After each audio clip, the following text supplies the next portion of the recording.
کوئی کتاب ریکارڈ کریں یا اور کسی طرح سے وہ ہمارے ساتھ تعاون کریں تو وہ مجھے کانٹیکٹ کریں. شازیہ حسن میرا ای میل ایڈریس ہے shazia@gmail.com. تو ہمیں بہت خوشی ہوگی کیونکہ جب زیادہ لوگ ملتے ہیں ہاتھ پکڑ کے چلتے ہیں تو بہت مضبوط کاروان بنتا ہے اور بہت اپنی منزل تک تیزی سے آگے بڑھتا ہے. پروگرام کا آغاز کرنے کے لیے تلاوت کلام پاک کے لیے میں سمینا شہزاد سسٹر کو دعوت دیتی ہوں کہ آپ تلاوت کلام پاک سے پروگرام کا آغاز کریں.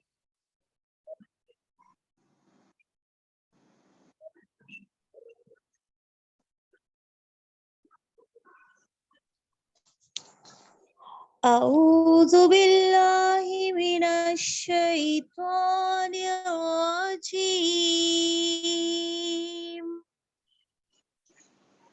بسم الله الرحمن الرحيم. إنا أنزلناه في ليلة القدر وما أدراك ما ليلة القدر. ليلة القدر خير من ألف شهر. تنزل الملائكة والروح فيها بإذن ربهم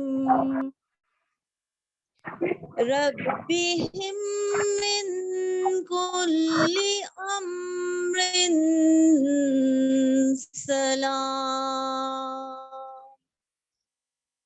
سلام هي حتى مطلع الفجر.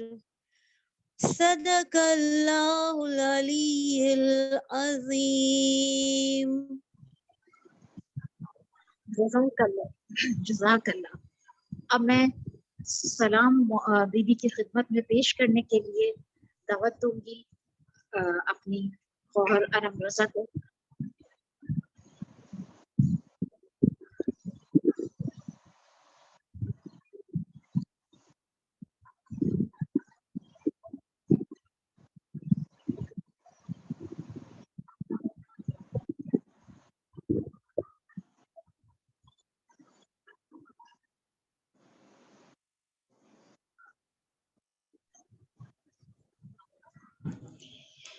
یہ سن کے چھوڑ دیا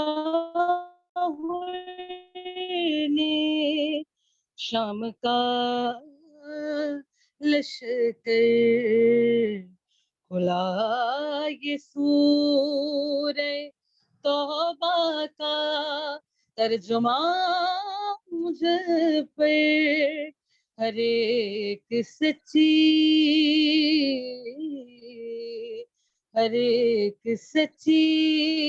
عطا پر.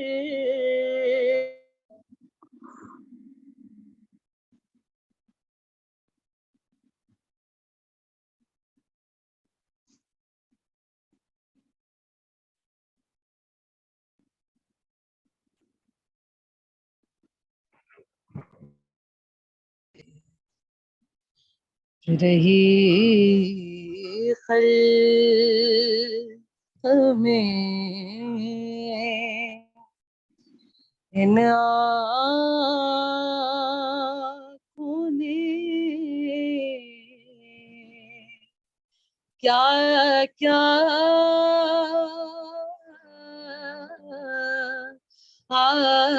دیکھا